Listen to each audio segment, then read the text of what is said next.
बुरे लोगों को ही सुख और खुशी क्यों मिलती है और अच्छे लोगों के साथ हमेशा बुरा ही क्यों होता है? इसके पीछे की वजह हम आज एक गौतम बुद्ध की रोचक कहानी के माध्यम से जानेंगे। तो चलिए शुरुआत करते हैं। गौतम बुद्ध ने कहा था कि एक खूंखार जंगली जानवर की तुलना में एक कपटी और दुष्ट मित्र से ज्यादा डरना चाहिए, क्योंकि जानवर तो सिर्फ आपके शरीर को नुकसान पहुंचाता है, लेकिन एक कपटी और धोखेबाज मित्र आपके बुद्धि को नुकसान पहुंचाता है। एक बुरा मित्र ही आपको ऐसी दशा में ला सकता है जहां आपको लगने लगे कि यह दुनिया बहुत बुरी है, अब यहां जी कर भी क्या फायदा है। और ऐसा तब होता है जब आपके साथ विश्वासघात होता है, आपको धोखा दिया जाता है, और धोखा भी उसी व्यक्ति को मिलता है जिसने दूसरे पर अंधा विश्वास किया हो। कभी भी हम किसी पर एकदम से भरोसा नहीं करते।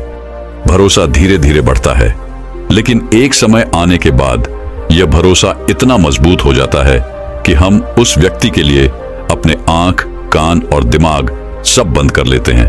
और फिर ऐसी स्थिति में ही हमारा सबसे विश्वास पात्र व्यक्ति हमें इतना बड़ा धोखा दे देता है कि हमारा दुनिया पर से भरोसा उठ जाता है और हम हर किसी को बुरी नजर से देखने लगते हैं। असल में देखा जाए तो यह दुनिया धोखे पर ही चल रही है। हम अपनी जिंदगी में कभी ना कभी, कहीं ना कहीं किसी न किसी को धोखा देते रहते हैं, और दूसरे लोग भी हमें धोखा दिए जा रहे हैं। दूसरे धोखा दे तो बात समझ भी आती है, लेकिन हम तो वर्षों से खुद को ही धोखा देते आ रहे हैं। हम स्वयं को ऐसी ऐसी बातें समझा देते हैं जिससे हमें सच्चाई का सामना ना करना पड़े और हम छोटी दुनिया में ही खोए रहे। धोखा या विश्वासघात दो धारी तलवार की तरह होता है। हमें लगता तो है कि हम सामने वाले को धोखा देकर उसे मूर्ख बना रहे हैं, लेकिन यह धोखे की तलवार से जितनी गर्दन सामने वाली की कटती है, भविष्य में उतनी ही गर्दन हमारी भी कटती है। दोस्तों, आज के इस बौद्ध कहानी के माध्यम से जानेंगे कि हम खुद को धोखे या विश्वासघात से कैसे बचा सकते हैं, और वीडियो के अंत में हम ऐसी 10 निशानियों के बारे में भी जानेंगे जो एक धोखेबाज और झूठे व्यक्ति में पाई जाती हैं। एक युवा व्यक्ति बहुत ही क्रोधी अवस्था में पहाड़ी की चोटी से कूदकर आत्महत्या करने जा रहा था। जैसे ही वह पहाड़ी के शिखर पर पहुंचा, वह जोर से चिल्लाया, यह दुनिया इतनी बुरी क्यों है? यहां सब इतने स्वार्थी क्यों हैं? अब मेरे जीने का कोई फायदा नहीं। उसी पहाड़ी के शिखर पर एक बौद्ध भिक्षु अपनी ध्यान साधना में लीन थे। इस युवा व्यक्ति की तेज क्रोधित आवाज को सुनकर वे ध्यान से जागे। उन्होंने देखते ही समझ लिया कि युवा व्यक्ति यहां आत्महत्या करने आया है। वह व्यक्ति पहाड़ी से कूदने ही वाला था कि बौद्ध भिक्षु उसका हाथ पकड़कर उसे पीछे खींचते हुए बोले, क्या हुआ? आगे का रास्ता खत्म हो गया क्या? युवा व्यक्ति ने कहा, कैसा रास्ता? यहां तो कोई रास्ता ही नहीं है। मैं तो यहां से कूदकर आत्महत्या करने वाला हूं। बौद्ध भिक्षु ने कहा, मरना तो एक दिन सभी को है, लेकिन तुम्हें इतनी जल्दी क्यों है? युवा व्यक्ति ने कहा, क्योंकि यह दुनिया रहने लायक नहीं है। यहां सब स्वार्थी है, शब्दों के बाज है।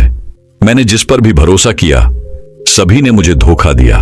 मेरे सगे भाई ने मुझे धोखा दिया, मेरे मित्रों ने मुझे धोखा दिया, लेकिन आज तो हद ही हो गई, मेरी पत्नी ने भी मुझे धोखा दे दिया। वो एक अमीर व्यापारी के साथ चली गई। इतने सारे धोखे मिलने के बाद अब मेरा इस दुनिया में जीने का कोई मतलब नहीं। इस स्वार्थी दुनिया में कोई भी भरोसे के लायक नहीं है, इसलिए मैं आत्महत्या करने जा रहा हूं। बौद्ध भिक्षु ने कहा, क्या तुम स्वार्थी नहीं हो? क्या तुम पर भरोसा किया जा सकता है? व्यक्ति ने कहा, मैंने आज तक किसी को धोखा नहीं दिया, किसी के साथ विश्वासघात नहीं किया। आप चाहो तो मेरे गांव में जाकर भी पूछ सकते हो। लोग ही अक्सर मेरा फायदा उठाते रहते हैं, लेकिन मैंने आज तक किसी के साथ बुरा नहीं किया। बौद्ध भिक्षु ने कहा, मैं तुम पर भरोसा नहीं कर सकता। तुम्हें मुझे यह सिद्ध करके दिखाना पड़ेगा कि तुम एक स्वार्थी व्यक्ति नहीं हो। व्यक्ति ने पूछा, यह सिद्ध करने के लिए मुझे क्या करना पड़ेगा? भिक्षु ने कहा, तुम्हें अगले 1 साल तक मेरे साथ मेरे आश्रम में रहना पड़ेगा। तब जाकर मैं जान पाऊंगा कि तुम ईमानदार व्यक्ति हो या फिर तुम भी दूसरों की ही तरह स्वार्थी और धोखेबाज हो। व्यक्ति ने कहा, ठीक है, मैं आपके साथ आपके आश्रम में 1 साल तक रहूंगा और खुद को सिद्ध करके दिखाऊंगा। बौद्ध भिक्षु उस युवा व्यक्ति को अपने साथ अपने आश्रम में ले आए और उसे अपना शिष्य बना लिया। अगले दिन सुबह होते ही बौद्ध भिक्षु ने उस नए शिष्य को अपने पास बुलाया और कहा, मुझे तुम पर भरोसा तो नहीं है, लेकिन फिर भी तुम जाओ और भिक्षा मांग कर लाओ। तब तक मैं तुम्हारे दूसरे गुरु भाइयों को शिक्षा देता हूं। उस युवा शिष्य ने गुरु को प्रणाम किया और भिक्षा मांगने के लिए चल पड़ा। उसने आज से पहले कभी भिक्षा नहीं मांगी थी, इसीलिए उसे भिक्षा मांगने में बड़ी तकलीफ हो रही थी। उसके मुंह से भिक्षा के लिए सदर ही निकल रहे थे। उसका अहंकार उसे भिक्षा मांगने से रोक रहा था, लेकिन उसके अंदर एक अहंकार और उमड़ रहा था। गुरु को गलत सिद्ध करने का अहंकार, इसलिए उसने भिक्षा मांगी और उस भिक्षा को लेकर वापस गुरु के पास पहुंचा। उसके हाथ में भिक्षा देखकर गुरु ने कहा, तुम कुछ तो भरोसे के लायक हो। मुझे लगा था कि तुम भिक्षा नहीं मांग पाओगे, लेकिन तुमने मुझे गलत सिद्ध कर दिया। आओ मेरे साथ मेरी कुटिया में चलते हैं, वहां मैं तुम्हें कुछ दिखाना चाहता हूं। गुरु उस शिष्य को अपने साथ अपनी कुटिया में ले गए। वहां कुटिया में ऊपर एक मटका लटक रहा था। गुरु ने मटके की ओर इशारा करते हुए कहा, उस मटके को देख रहे हो, उसमें जहर रखा हुआ है, और जहर भी ऐसा है कि अगर किसी को दे दो तो व्यक्ति बड़े आराम से मर सकता है और किसी को पता भी नहीं चलेगा कि उसकी मौत कैसे हुई। युवा व्यक्ति ने कहा, लेकिन गुरुदेव, आप ऐसा मुझे क्यों बता रहे हैं? बौद्ध भिक्षुओं ने कहा, मैं बस तुम्हें सावधान कर रहा हूं कि कभी इसे गलती से खा मत लेना। कुछ दिनों बाद गुरु अपने शिष्यों के साथ एक जंगल से गुजर रहे थे। तभी कुछ जंगली लुटेरों ने अचानक उन पर हमला कर दिया। सभी शिष्य अपनी अपनी जान बचाकर इधर उधर भागने लगे, लेकिन ज्यादा उम्र होने की वजह से गुरु नहीं भाग पा रहे थे। यह बात व्यक्ति जानता था। उसने अनुभव किया और वह बहादुरी का प्रदर्शन करते हुए अपने गुरु को डाकू से बचाकर आश्रम तक सुरक्षित ले आया। आश्रम पहुंचकर गुरु ने उस शिष्य की सभी के सामने बहुत प्रशंसा की और कहा, तुम सभी लोगों से अच्छा तो मेरा यह नया वाला शिष्य है, जिसने अपनी जान पर खेलकर मेरी जान बचाई और मुझे सुरक्षित यहां तक ले आया। आज से मुझे इस पर पूरा भरोसा है। उस दिन के बाद से हर सुबह जब भी गुरु उस शिष्य से मिलते तो उसे एक बात जरूर कहते, मुझे तुम पर पूरा भरोसा है। धीरे धीरे गुरु का उस शिष्य पर भरोसा बढ़ता चला गया और वह इतना बढ़ गया कि गुरु ने एक दिन शिष्य को अपने पास बुलाया और कहा, मेरा कोई पुत्र नहीं है, लेकिन तुम मेरे पुत्र जैसे ही हो।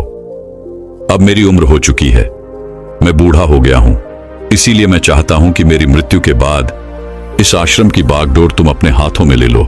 शिष्य ने कहा, गुरुदेव, अगर आपकी यही इच्छा है तो मैं आपकी खुशी के लिए यह जिम्मेदारी भी उठाऊंगा। इतना कहकर शिष्य वहां से चला गया। कुछ दिनों बाद गुरु बीमार पड़ गए। उन्होंने आश्रम के सभी शिष्यों को बुलाकर यह घोषणा कर दी कि मेरे बाद इस आश्रम का संचालन यह शिष्य करेगा। धीरे धीरे दिन बीतने लगे और उस युवा शिष्य के मन की बेचैनी बढ़ने लगी। वह जल्द से जल्द आश्रम को अपने कब्जे में लेना चाहता था। वह हर सुबह गुरु के पास जाकर यही देखता कि गुरु के स्वास्थ्य में कोई प्रभाव पड़ा या नहीं, लेकिन गुरु का स्वास्थ्य तो दिन प्रतिदिन अच्छा होता जा रहा था। अब तो उसके सब्र का बाणवे टूटने लगा। उसके रातों की नींद चली गई। वह हर समय यही सोचता रहता कि कैसे गुरु को रास्ते से हटाया जाए और किसी को पता भी न चले। कभी वह सोचता कि गुरु को नदी में धक्का दे देता हूं, लेकिन अगले ही पल उसे ख्याल आया कि गुरु तो अच्छे तैराक हैं, वह तैरकर बाहर आ जाएंगे। फिर कभी सोचता कि गुरु को गला दबाकर मार देता हूं। सब जानते हैं कि मैं गुरु का भरोसेमंद शिष्य हूं, इसलिए मुझ पर किसी को शक भी नहीं होगा। लेकिन फिर मैं सोचता हूं कि अगर थोड़ी सी भी चूक हुई तो इससे बात बिगड़ भी सकती है। मुझे कोई ऐसा तरीका ढूंढना होगा जिसमें गुरु की मौत भी हो जाए और सभी को यही लगे कि यह एक स्वाभाविक मृत्यु थी और भगवान को यही मंजूर था। एक दिन वह युवा शिष्य गुरु के पास उनकी कुटिया में बैठा हुआ था। तभी उसकी नजर ऊपर लटक रहे मटके पर पड़ी। उसे याद आया कि गुरु ने कहा था इसमें जहर है, और जहर भी ऐसा है जिसका किसी को पता नहीं चलता। उसने सोचा कि यही सही रहेगा, यह जहर गुरु को दे देता हूं और किसी को पता भी नहीं चलेगा कि उनकी मृत्यु कैसे हुई। फिर पूरे आश्रम पर सिर्फ मेरा नियंत्रण होगा। अगले दिन उसने चुपके से गुरु की कुटिया से वो झर चुरा लिया और उसे गुरु के खाने में मिला दिया। गुरु ने वह खाना खा लिया और रात में सोने चले गए। लेकिन जब सुबह हुई तो पूरा आश्रम जाग गया, पर गुरु नहीं जागे। शिष्यों ने गुरु की कुटिया में जाकर देखा तो पता चला कि गुरु की तो मृत्यु हो गई है। जब यह बात उस युवा शिष्यों को पता चली तो वह अंदर ही अंदर बहुत खुश हो गया और आश्रम को अपने नियंत्रण में लेने का काम शुरू कर दिया। उसी आश्रम में गुरु का एक सबसे पुराना ऋषि था। वह चुपचाप यह सारी घटना देख रहा था। वह अपनी कुटिया में गया और वहां से एक औषधि ले आया और वह औषधि गुरु को पिला दी। थोड़ी ही देर में गुरु की चेतना लौट आई और वह एकदम स्वस्थ होकर बैठ गए। यह सब देखकर उस युवा शिष्य के पैरों तले जमीन खिसक गई। वह बुरी तरह घबरा गया। गुरु ने बाकी के सभी शिष्यों को अपने अपने कामों में वापस भेज दिया और उस युवा शिष्य को अपने पास बुलाकर कहा, क्या तुम अभी भी विश्वास करने के लायक हो? क्या तुमने मुझे धोखा नहीं दिया? क्या तुम स्वार्थी नहीं हो? वो शिष्य गुरु के चरणों में गिर पड़ा और बोला, पता नहीं यह अपराध मुझसे कैसे हो गया। मैंने आज से पहले तो कभी किसी को धोखा नहीं दिया था। लोग ही मुझे धोखा देते आए हैं, लेकिन पता नहीं क्यों और कैसे मैंने आज आपको धोखा दे दिया। गुरु ने कहा, तू मुझे धोखा दे ही नहीं सकता था, क्योंकि मैंने तुम पर कभी भरोसा किया ही नहीं था। मैं किसी भी इंसान पर भरोसा नहीं करता। मैं केवल उसी पर भरोसा करता हूं जो मैं अपनी आंखों से देखता हूं। और मुझे तुम्हारे अंदर लालच दिखाई दे रहा था, और यह लालच भी मैंने ही तुम्हें जानबूझकर दिया था, क्योंकि कोई भी व्यक्ति केवल 3 कारणों से ही किसी के साथ विश्वासघात करता है। पहला स्वार्थ, दूसरा लालच और तीसरा एक शब्द। उस युवा भिक्षु ने गुरु से पूछा, लेकिन गुरुदेव, मैं खुद को इन स्वार्थ, लालच और ईर्ष्या से कैसे मुक्त रख सकता हूं? गुरु ने कहा, खुद को पढ़ो, खुद को जानो, खुद के भीतर उतरने का प्रयास करो। इंसान के भीतर बड़ी संभावना है। वह खुद को कुछ भी बना सकता है, वह कुछ भी हो सकता है। और जब तुम में कोई बदलाव आए तो खुद के भीतर झांक कर यह जानने का प्रयास करो कि तुम क्यों बदल रहे हो, कौन तुम्हें बदल रहा है, यह बदलाव अच्छा है या बुरा। खुद का आत्मनिरीक्षण करने का प्रयास करो। गुरु का यह शब्द सुनकर शिष्य ने फिर उनके पैर पकड़ लिए और कहा, गुरुदेव, मैं आपका ही शिष्य बनकर रहना चाहता हूं और यह ज्ञान प्राप्त करना चाहता हूं कि मैं कौन हूं, क्या हूं और क्यों मैं बदल जाता हूं। गुरु ने कहा, हमारे आसपास ऐसे बहुत से लोग हैं और ऐसे बहुत से लोग हुए हैं जो इस बात की मिसाल हैं कि उन्होंने अपने स्वार्थ, लालच और ईर्ष्या के बस में आकर कभी भी किसी को धोखा नहीं दिया, किसी के भी साथ विश्वासघात नहीं किया। धोखा इंसान तभी देता है जब उसे लगता है कि जो वो कर रहा है उसे कोई देख नहीं रहा और भविष्य में भी किसी को उसका पता नहीं चलेगा और जो वह कर रहा है वही सही है। हालांकि पकड़े जाने के बाद खुद को बचाने के लिए वह तर्क और दे देता है कि मैं तो कुछ कर ही नहीं सकता था, मेरे पास यही आखिरी रास्ता बचा था, मैं मजबूर था। लेकिन हर धोखे के पीछे की सच्चाई यही है कि व्यक्ति उसे जानबूझकर अपने फायदे के लिए करता है। गुरु ने शिष्य की आंखों में देखते हुए कहा, याद रहे, हम जब भी किसी को धोखा देते हैं तो हम उसकी आंतरिक चेतना को ठेस पहुंचाते हैं और वह इतनी बुरी तरह आहत हो जाता है कि उसका किसी पर भरोसा नहीं रह जाता और वह अंदर से बहुत दुखी और खुद को बड़ा अकेला महसूस करने लगता है। इसलिए अगर तुम चाहते हो कि तुम्हें कोई धोखा ना दे पाए तो अपनी आंख, कान और दिमाग को खुला रखो। लोगों पर भरोसा तो करो, लेकिन इतना भी भरोसा मत करो कि वह तुम्हारा फायदा उठाने लग जाए। हमेशा अपने सबसे महत्वपूर्ण कामों का नियंत्रण अपने हाथ में रखो और कभी भी अपने जीवन की बागडोर किसी दूसरे के हाथों में मत दो। और बीच बीच में खुद की भी जांच पड़ताल करते रहो कि जिस धोखे से तुम बचना चाहते हो कहीं वैसा ही धोखा तुम किसी दूसरे के साथ नहीं कर रहे हो। और अगर फिर भी तुम्हें कोई धोखा दे तो निराश मत होना, क्योंकि हर एक धोखा इंसान को कुछ ना कुछ सिखाकर ही जाता है। धोखा खाने के बाद इंसान पहले से भी कहीं ज्यादा सतर्क और समझदार हो जाता है।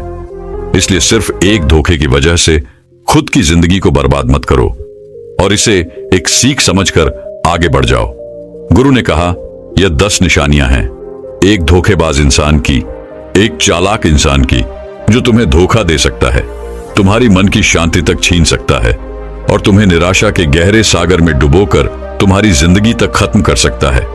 पहली निशानी, जो इंसान धोखेबाज होगा, झूठा होगा, वह तुमसे सब कुछ छुपाएगा। तुम्हें उसके बारे में दूसरे लोगों से पता चलेगा और जब तुम पूछोगे तो बोलेगा कि बताना ही भूल गया। उसके साथ बहुत लंबा वक्त बिताने के बाद भी तुम्हें उसके बारे में कुछ खास पता नहीं होगा कि वह तुम्हारे बारे में सोचता क्या है। उसके जीवन में क्या चल रहा है, तो हमेशा उसके बारे में दुविधा में ही रहोगे, क्योंकि वह तुमसे हर एक बात छुपाएगा, क्योंकि वह एक सच्चा इंसान है ही नहीं। एक सच्चे इंसान को कोई परेशानी नहीं होती अपने बारे में बताने में। वह लगभग हर एक बात तुम्हारे साथ साझा कर लेता है, लेकिन जो धोखेबाज होगा वह बड़ी सावधानी से चलता है।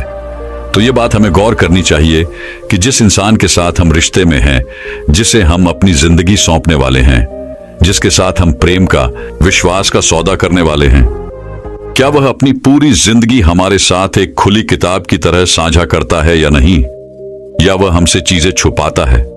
अगर वो छुपाता है तो वो इंसान एक बहुत बड़ा धोखेबाज है। दूसरी निशानी, जो इंसान धोखेबाज होता है और जिसका हमसे सच्चा प्रेम नहीं होता, उसे हमारी परवाह कभी नहीं होती। हम चाहे उसकी कितनी ही परवाह कर लें, कुछ भी कर दें उसके लिए, लेकिन उसे जरा सी भी परवाह नहीं होगी। और ऐसा एक बार नहीं, बार बार देखने को मिलेगा। लेकिन हम इसे देखकर भी अनदेखा कर देते हैं। यह हमारी गलती है। हम अपने मुंह के चलते सच आंखों के सामने होते हुए भी उसे देख नहीं पाते। यह हमारी कमी है। अगर हम थोड़ा होश पूर्वक देखने का प्रयास करें तो हमें पता चलेगा कि उसे हमारी कोई परवाह नहीं। तीसरी निशानी जो धोखेबाज इंसान के पास होती है, वह बहुत बड़ा झूठा भी होता है। उसकी खुद की बातें ही खुद से मेल नहीं खाती। उसकी जबान बार बार बदलती रहती है। वह अपनी ही बातों पर खरा नहीं उतरता, लेकिन हम उसकी छोटी सी अच्छी बातों पर फंस जाते हैं, इसलिए हम उसे पहचान नहीं पाते। चौथी निशानी, एक धोखेबाज व्यक्ति हमारे सामने तो हमारी चापलूसी और छोटी प्रशंसा कर लेगा, लेकिन वह कभी भी हमारे पीठ पीछे या दूसरों से हमारी प्रशंसा नहीं करेगा और हमें इज्जत नहीं देगा। हम चाहे उसके लिए मर ही क्यों न जाए, लेकिन वह कभी भी हमारी प्रशंसा नहीं करेगा। हमें उतनी अहमियत कभी नहीं देगा जितनी हम उसे अपनी जिंदगी में देते हैं, क्योंकि वह एक दिन हमें धोखा देने वाला है, तो हमें बहुत बड़ा धोखा मिले। इससे अच्छा है कि हम पहले ही सावधान हो जाएं। पांचवी निशानी, वह क्या कहते हैं उस पर ध्यान मत दो, बल्कि वह तुम्हारे साथ क्या करते हैं उस पर ध्यान दो, क्योंकि बातें कहना बड़ा आसान है, लेकिन करना बड़ा मुश्किल। अधिकतर लोग इन्हीं बातों पर आकर फंस जाते हैं। इसीलिए चाहे वह तुमसे कितनी ही बातें करें, कितने ही वादे करें, लेकिन जब तक वह उन्हें करके ना दिखाएं, भरोसा मत करना। छठी निशानी, यह अक्सर प्रेम संबंधों में देखने को मिलती है कि एक धोखेबाज व्यक्ति अपने से प्रेम करने वाले को ऐसे लेता है कि सामने वाला हमेशा उसके लिए उपलब्ध रहने वाला है। वह कहीं नहीं जाने वाला, यही पड़ा रहेगा उसके लिए। वह राजा होता है और ना ही सम्मान देता है, और अगर उनसे सम्मान की भीख मांगी जाए तो वो और बेइज्जत करते हैं। अगर किसी रिश्ते में किसी से गिड़गिड़ाना पड़े, उससे भीख मांगना पड़े कि मुझे अपना समय दो, मुझसे बात करो, तो इससे घटिया रिश्ता और कोई हो ही नहीं सकता। जिसको तुमसे सच्चा प्रेम होगा वो खुद चाहेगा कि उसका ज्यादातर समय तुम्हारे साथ बीते, जिससे तुम्हें समय की भीख मांगनी ना पड़े। समझ जाओ कि उसके अंदर तुम्हारे लिए कोई प्रेम नहीं है। सातवीं निशानी, उसके पास हर काम के लिए समय होगा, लेकिन तुम्हारे लिए कभी भी समय नहीं होगा। वह अपनी जिंदगी में तुम्हारे लिए कुछ भी नहीं छोड़ेंगे, लेकिन तुम्हें कभी भी छोड़ देंगे। वह तुमसे बात तभी करेंगे जब उनका मन होगा, ना कि तब जब तुम्हें उनकी जरूरत होगी। वह तुम्हें तो किसी दूसरे इंसान से बदल सकते हैं, लेकिन तुम्हारे लिए कुछ भी नहीं बदलेंगे, ना अपनी आदतें, ना अपना स्वभाव, और ना ही अपना आराम। आठवीं निशानी, वह कभी भी तुम्हारे प्रति समर्पित और प्रतिबद्ध नहीं होंगे कि चाहे कुछ भी हो जाए, हम तुम्हारे साथ हैं। चाहे कैसा भी समय हो, हम तुम्हारे साथ देंगे। वह केवल अपनी शर्तों पर तुम्हारे साथ रहेंगे। जब जब उन्हें आराम होगा और अच्छा लगेगा, वह तुम्हारे साथ रहेंगे, और अगर उन्हें थोड़ी सी भी तकलीफ हुई तो वह चले जाएंगे, क्योंकि वह अपने आराम से बाहर आकर तुम्हारे लिए कभी भी कुछ भी नहीं करने वाले। नौवीं निशानी, वह तुम्हें हमेशा दुख पहुंचाते रहेंगे, कभी जानबूझकर तो कभी उन्हें पता भी नहीं चलता कि वह तुम्हें कितना दुख पहुंचा रहे हैं, और तुम्हारे दिल को ठेस पहुंचती रहेगी। जो इंसान तुमसे सच्चा प्रेम करता है, उसके साथ तुम्हें खुशी महसूस होगी। उसके साथ रहने पर तुम्हें ऐसा लगेगा कि जैसे तुम हल्के होकर हवा में उड़ रहे हो, और अगर तुम एक धोखेबाज गलत इंसान के साथ रिश्ते में हो तो तुम्हें सब कुछ भारी भारी और बोझी लगेगा। ऐसा लगेगा जैसे कुछ ठीक नहीं हो रहा। तुम्हारे अंदर से यह आवाज आएगी, यह रिश्ता ठीक नहीं है तुम्हारे लिए। पर अगर तुम उसे सुनकर भी अनसुना कर देते हो तो यह तुम्हारी गलती है। 10वीं निशानी, तुम उनकी जिंदगी में कहीं नहीं होते। कोई विशेष जगह नहीं होती तुम्हारी उनकी जिंदगी में। वह जब चाहें बड़ी आसानी से तुम्हें अपनी जिंदगी से निकाल बाहर कर सकते हैं और उन्हें कोई फर्क भी नहीं पड़ेगा। अगर तुम्हें भरोसा नहीं और सच्चाई जाननी है उनकी, तो कुछ दिनों के लिए उनकी जिंदगी से गायब हो जाओ। उन्हें जरा भी फर्क नहीं पड़ेगा, बल्कि वो तो और खुश हो जाएंगे कि अच्छा हुआ मुसीबत गई हमारी जिंदगी से। अब हम और आजाद हैं। अब हम जो चाहें वो कर सकते हैं। दोस्तों, अगर आप भी ऐसे इंसान के साथ रिलेशनशिप में है तो होश में आ जाइए और जितना जल्दी हो सके इससे बाहर आ जाइए। यकीन मानिए, ऐसे रिश्ते से बाहर आकर आपको शांति, सुकून, प्यार सब मिलेगा। और क्या सिर्फ वही एक इंसान है इस दुनिया में? आप एक बुरे इंसान को छोड़ेंगे, 10 अच्छे इंसान आएंगे आपकी जिंदगी में जो आपको सम्मान देंगे, प्यार देंगे। पर जब तक आप ऐसे छोटे इंसान के साथ जुड़े रहेंगे तब तक आपको दूसरे अच्छे इंसान दिखेंगे ही नहीं। लेकिन जैसे ही आप ऐसे धोखेबाज इंसान को छोड़ेंगे, आपकी जिंदगी में अच्छे इंसान आने शुरू हो जाएंगे। एक बात और, आज का जिन लोगों के साथ रिलेशनशिप में प्यार में धोखा होता है वो कहते हैं कि प्यार व्यार कुछ नहीं होता, सब कुछ धोखा होता है। आजकल सब कुछ झूठ है, लेकिन ये पूरी तरह सही नहीं है। वह इंसान जिसने आपको धोखा दिया वह प्यार का मतलब नहीं जानता था। पर आज भी दुनिया में ऐसे बहुत से लोग हैं जो प्यार करना भी जानते हैं और उसे निभाना भी जानते हैं। जिन जिन लोगों के साथ धोखा हुआ वो तो अपनी तरफ से सच्चा प्यार कर ही रहे थे ना। प्रेम तो ईश्वर का वरदान है और प्रेम पर यह दुनिया टिकी है। अगर एक गलत इंसान आपके प्रेम को नहीं समझ पाया तो इसका मतलब यह नहीं कि इस दुनिया में प्रेम ही नहीं है। ये दुनिया प्रेम से ही चलती है।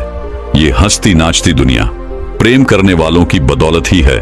और अंत में एक बात और दोस्तों, अगर आपको अपने परिवार वालों से धोखा मिले या फिर आपको कोई गलत फहमी हो गई हो तो कोशिश यही करिएगा कि आप लोग एक दूसरे की बातों को समझें, एक दूसरे को जानें और एक दूसरे को माफ करें। क्योंकि दोस्तों, आपको बहुत सारे लोग मिल जाएंगे, लेकिन आपके परिवार जैसे लोग आपको पूरी दुनिया में कहीं और नहीं मिलेंगे। हाँ, उनकी बात अलग है जो आपके परिवार से थोड़े बाहर के लोग हैं, जैसे आपका मित्र, कोई दूर का सगा संबंधी या फिर कोई पड़ोसी। लेकिन परिवार के लोगों को माफ करने में ही समझदारी है। तो दर्शकों, चलिए अब एक और रोचक कहानी की शुरुआत करते हैं। पुराने समय में एक बड़ा ही सुंदर राज्य था। उस राज्य का राजा बड़ा ही उदार, धर्मात्मा और प्रजा को प्रेम करने वाला था। वह अपनी प्रजा के सुखों के लिए एक से बढ़कर एक सुंदर राज व्यवस्था करवाता और उनकी सुरक्षा के लिए खड़े से खड़े कानून बनाता। उसने एक नया कानून प्रचलित किया कि अंगों का अपराध करने के लिए अपराधी को देश से निकालने की सजा दी जाएगी। कानून तोड़ने वाले बहुत से दुष्ट आत्माओं को राज्य से निकाल बाहर किया गया। राज्य में चारों तरफ सुख, शांति और समृद्धि का माहौल था। लेकिन एक बार भूलकर बस वही अपराध राजा से हो गया। राजा बड़ा दुखी हुआ। राजा चाहता तो उस अपराध को छुपा सकता था, लेकिन राजा था सच्चा। अगले दिन बड़े दुखी मन के साथ वह राज दरबार में उपस्थित हुआ और सभी के सामने अपना अपराध कह सुनाया। उसने कड़े शब्दों में यह आदेश भी दिया कि मैं अपराधी हूं और मुझे इस अपराध की सजा भी मिलनी चाहिए। दरबार में उपस्थित सभी सभासद इतने धर्मात्मा राजा को राज्य से निर्वासित नहीं करना चाहते थे, लेकिन राजा अपनी बात पर अड़ा रहा। उसने स्पष्ट शब्दों में कहा, जब राज्य के कानूनों को मैं ही नहीं मानूंगा तो प्रजा उनका किस प्रकार पालन करेगी? इसलिए मुझे देश से निकालना ही उचित होगा। अंततः राज दरबार में यह निर्णय हुआ कि राजा को राज्य से निवाचित कर दिया जाएगा। लेकिन अब प्रश्न यह था कि अगला राजा किसे बनाया जाए। उस राज्य में प्रजा में से ही किसी योग्य व्यक्ति को ढूंढकर राजा बनाने की प्रथा थी। जब तक नया राजा ना चुन लिया जाए तब तक उस पुराने राजा को ही कार्यभार संभालने के लिए विवश किया गया। और यह बात उस राजा को मजबूरन माननी पड़ी। उस जमाने में आज की तरह बोर्ड पढ़कर चुनाव नहीं होती थे। चुनाव का यह तरीका उन्हें पता नहीं था, ऐसी बात न थी, बल्कि उन्हें अच्छे से पता था कि यह तरीका उतना प्रभावशाली नहीं है, क्योंकि लालच, धौंस और झूठे प्रचार के बल पर कोई नालायक भी चुना जा सकता है। इसीलिए व्यक्ति के सद्गुण ही उसके चुनावी कसौटी थे। जो भी व्यक्ति सभी में अपनी योग्यता को सीधा करता वही चुन लिया जाता। जितना उस राज्य का राजा धर्मात्मा था, उतना ही उस राज्य का प्रधानमंत्री भी बुद्धिमान था। उसने नए राज्य के चुनाव का दिन निश्चित किया और पूरे राज्य में यह घोषणा करवा दी कि जो भी इस निश्चित दिन को सुबह 10 बजे राजमहल में आकर महाराज से सबसे पहले मिलेगा, उसे राजा बना दिया जाएगा। राजमहल एक पत्थरीली पहाड़ी पर मुख्य शहर से लगभग 2 मील की दूरी पर जरूर था, लेकिन उसके सभी द्वार खोल दिए गए थे। भीतर जाने की कोई भी रोक टोक न थी। राजा के बैठने की जगह भी खुले में थी और वो घोषणा के दौरान सभी को चिल्ला चिल्ला कर बता दी गई थी। राजा के चुनाव से 2 दिन पहले प्रधानमंत्री ने सारा शहर खाली करवाया और उसे अच्छी तरह से सजवाया। सभी प्रकार के आराम और भोग विलास की वस्तुएं पूरे शहर में जगह जगह रखवा दी गई और उन्हें लेने की सभी को छूट थी। किसी से कोई कीमत नहीं वसूली जानी थी, सब कुछ मुफ्त में था। कहीं वे मिश्रण के भंडार खुले हुए थे तो कहीं खेल तमाशे हो रहे थे, कहीं आराम के लिए मखमली पलंग बचे हुए थे तो कहीं सुंदर वस्त्र आभूषण मुफ्त में मिल रहे थे।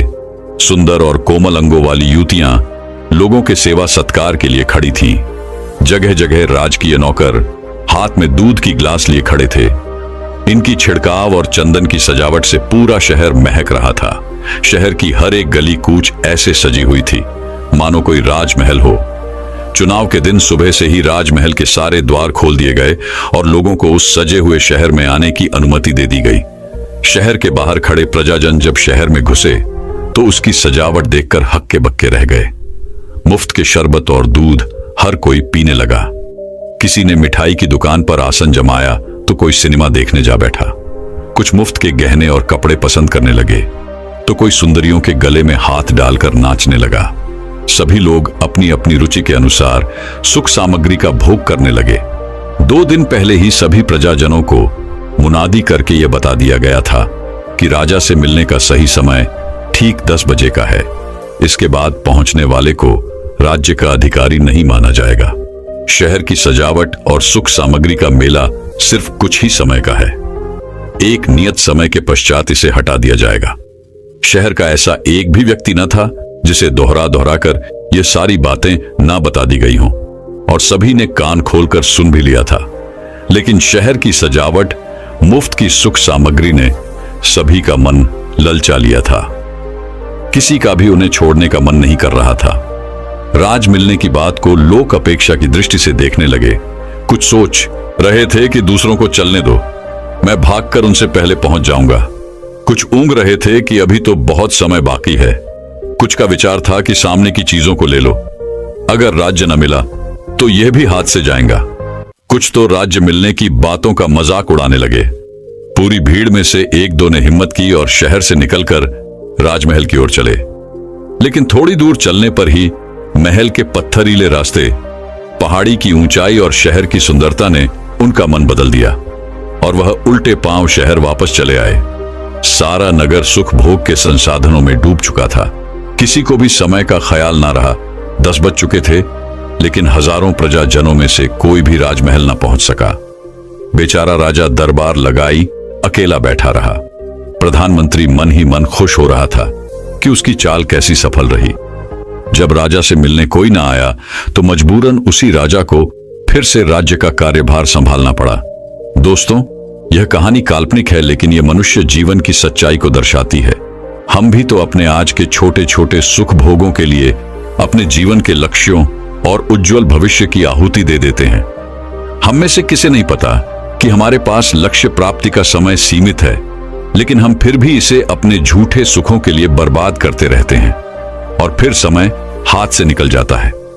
हर विद्यार्थी को पता है कि उसके पास इस परीक्षा को पास करने का एक नियत समय है और फिर ऐसा समय दोबारा नहीं मिलेगा, लेकिन वो फिर भी अपने समय को सिर्फ थोड़ी देर के मजे के लिए गप्पे मारने, YouTube शॉर्ट्स देखने, इंस्टा रील देखने या बेवजह घूमने भागने में बिता देता है।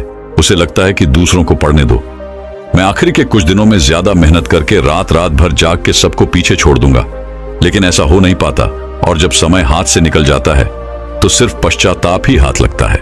आखिर सब कुछ जानने के बाद भी हम बार बार वही गलती इसलिए करते हैं क्योंकि हमारा खुद पर नियंत्रण नहीं है, और यह नियंत्रण इसीलिए नहीं है क्योंकि हमने कभी गंभीरता के साथ अपनी आदतों को नियंत्रित करने का प्रयास ही नहीं किया।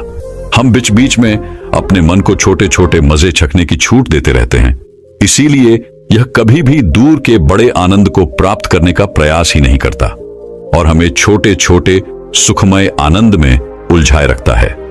हर काम के लिए समय सीमित है, क्योंकि जीवन कभी भी खत्म हो सकता है। लेकिन हम में से कितने लोग हैं जो इस घोषणा को याद रखकर झूठे सुखों में नहीं डूबे रहते और अपना हर दायित्व समय पर पूरा करते हैं।